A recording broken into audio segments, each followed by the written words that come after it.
Emiliano Arias, ¿cómo está usted? Tanto tiempo sin vernos desde el sábado, de hecho. Muy bien, Rafa, pero por supuesto, el sábado ahí estuvimos poniendo el hombro.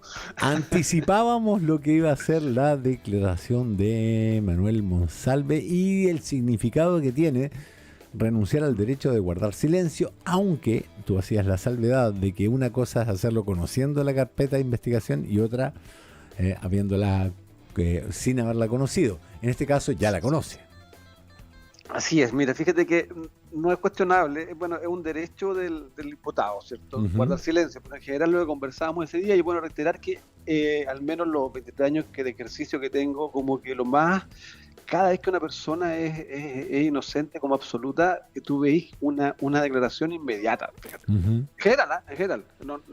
Esto no quiere decir nada en relación a este otro caso, digamos. Quizás qué es lo que le dijo su abogado, qué fue lo que se le señaló, digamos. Entonces, se produce un poco tardía porque un hecho, además, es un hecho bastante simple.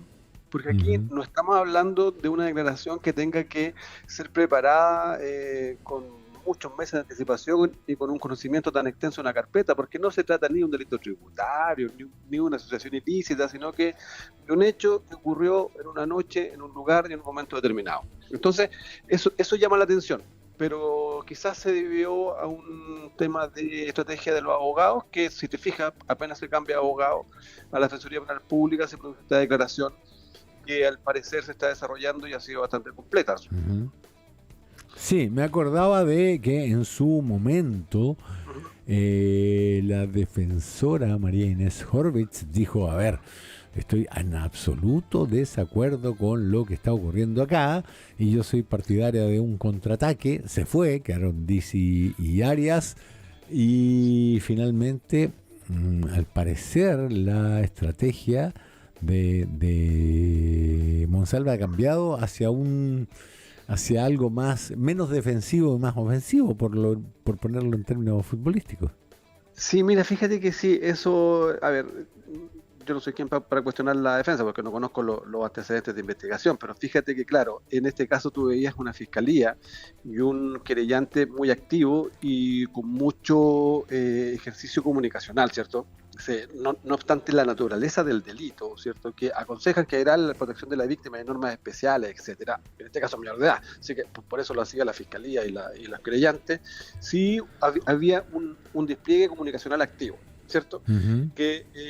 Y de parte de la defensa, nada. Entonces, como te digo, en circunstancias tú también podrías hacer un despliegue comunicacional activo en estos casos. Esta investigación tuvo muchísimas filtracionnes, digamos.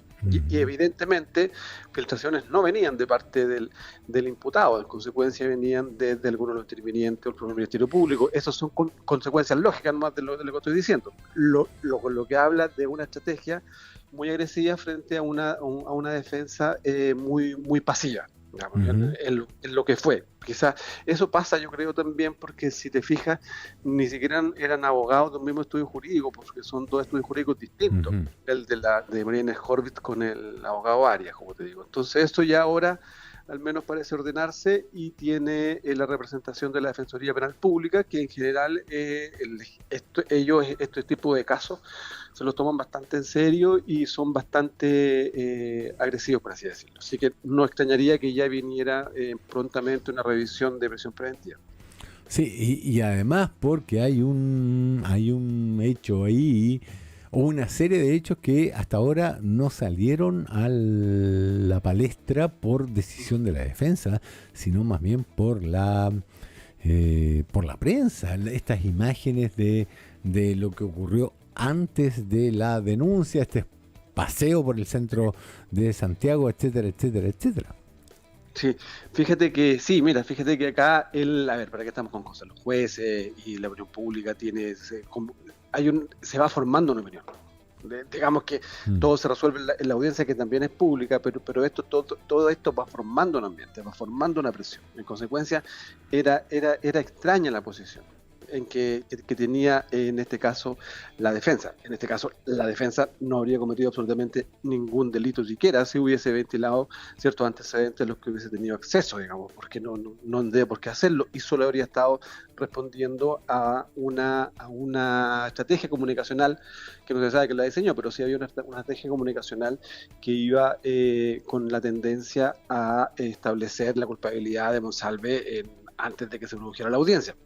La audiencia fue muy extensa, se pusieron los antecedentes, se acreditó el estándar de prisión preventiva en su momento, eso sin duda, digamos, se dio harto tiempo para ver los antecedentes incluso. Pero como te digo, yo hablo de la estrategia previa, o sea, frente a una fiscalía y comunicacionalmente un querellante agresivo que da opiniones en la prensa, generalmente encontramos una defensa del mismo tipo, y en este caso eso no se produjo y al menos a mí me llamaba mucho la atención, digamos. O sea, ¿tú concuerdas con lo que postulaba en su momento María Inés Horvitz, que había que salir a pelear al terreno comunicacional? Yo creo que habría sido una buena decisión en su momento, digamos. De verdad, al menos si tú propones una estrategia de inocencia, ¿cierto? O de no comisión del delito, la verdad que lo coherente con eso es precisamente actuar de esa manera, digamos. O sea, un sujeto de que el primer día, independiente si fue bueno o no bueno, lo que haya hecho cuando salió en la moneda, decir que era inocente, ¿cierto? Si no te acuerdas, y ahí hubo una declaración que al parecer, según lo que se ha sabido, ni siquiera se encontraba autorizada. En consecuencia, tú ves un indicio, una intención que tenía el imputado de decir desde el momento día uno, yo soy inocente, y luego un silencio estampa, digamos, que no se entiende, digamos, de lo que puede ser, que es contradictorio con esa posición. En general, cuando hay inocencia, sobre todo en un delito de esta naturaleza, o cuando la postura de la defensa es esa, que no existe tal delito, se espera precisamente otra conducta, digamos, que lo normal. Ahora, ¿qué tan fácil o difícil se vuelve dar vuelta a la opinión pública cuando lleva tanto tiempo Monsalve presentado como el culpable, autor de otros varios delitos, etcétera, etcétera? Mira, nunca es tarde, sin duda, digamos, sobre todo en épocas de tanta agresividad mediática, y en este caso además es una figura política. En consecuencia, existe un aprovechamiento como natural. Esto es la fase agonal de la política, esto en todos los países del mundo. No es que tengamos tan mala calidad de la política en Chile, sino que se produce esta lucha, y los del otro sector le empiezan precisamente a insistir en este tipo de casos, lo que va precisamente en la línea de la culpabilidad. Pero nunca es tarde, fíjate. El caso Valdivia, que no se entiende mucho, digamos, es un caso que queda preso y sale, queda preso y sale. Entonces, sí, siempre hay una oportunidad judicial y algún remedio jurídico cuando existen antecedentes para desacreditarlo. En este caso, uno habría esperado también, y a lo mejor así ocurrió, yo no lo sé cómo está la carpeta de la investigación, la solicitud de muchas diligencias de investigación de parte de la defensa en la carpeta, o incluso la realización de diligencias propias. Porque, como te digo, sin perjuicio de todos los delitos funcionarios que pueden haber, el delito es bien concreto y simple. Hay que centrarse en dos hechos, uno que se habría producido en Providencia, y ahora creo que hay otros hechos anteriores de que existía una relación. Es un caso mediático, pero es un delito simple, que consiste en lo que lo hemos dicho muchas veces, digamos, con la fortaleza de la defensa, es que no se podrá acreditar jamás lo que pasó, sino a través de indicios. En consecuencia, si la fiscalía acredita con indicios, la defensa debería hacer lo mismo, digamos. Ahora, por ahí, si se prueba una relación anterior, ¿se cae el tema?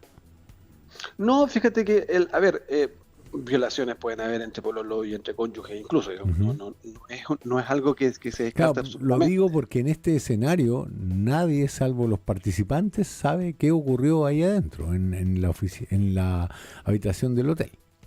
Sí, y al parecer ni siquiera ellos, según lo que hemos sabido a través de la prensa. En consecuencia, esa es la gran debilidad del caso de la Fiscalía, y es la gran fortaleza del caso de la defensa.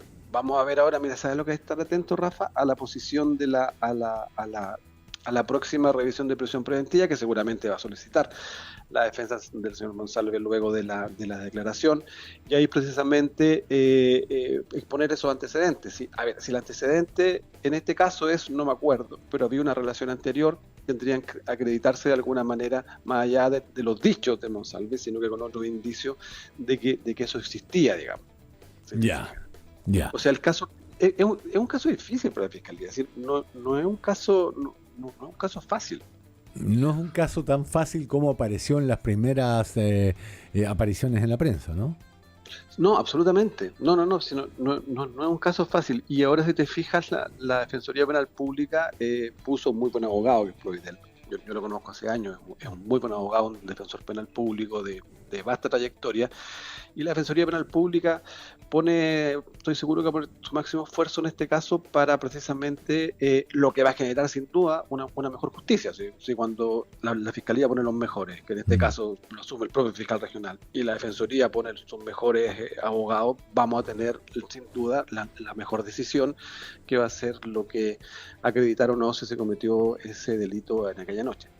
Sí, lo digo porque los defensores públicos tienen un carrete en esto que poca gente tiene.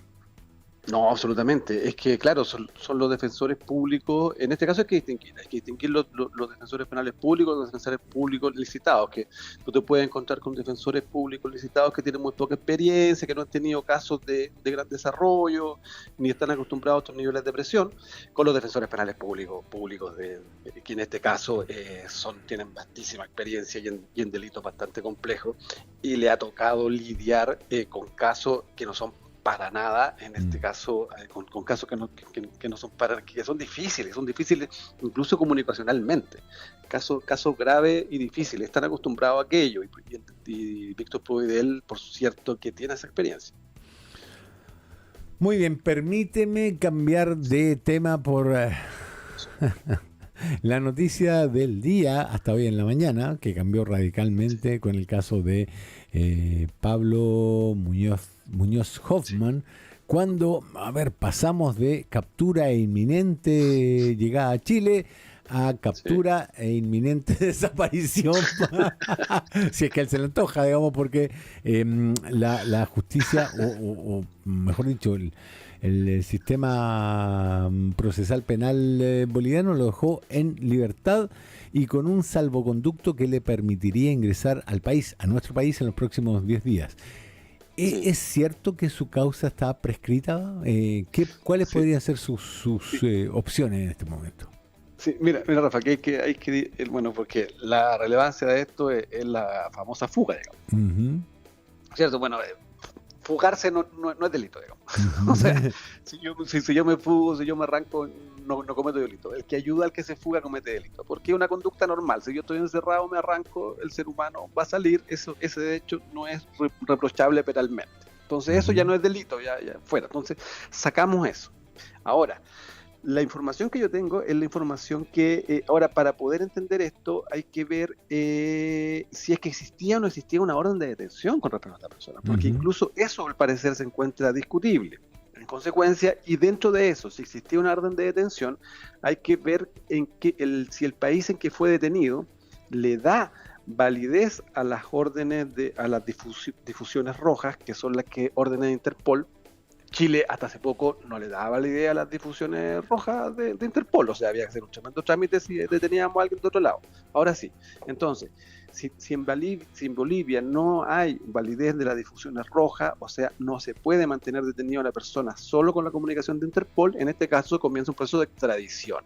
De extradición del sistema antiguo con el ministro, ¿cierto? Que en este caso se debe solicitar a través de Cancillería el trámite de que esta persona siga detenida. ¿Ya? Ahora, para ver si está prescrito, en este caso cualquier delito que hubiese cometido esta persona, puede estar prescrito el delito o la pena, digamos. ¿Ya?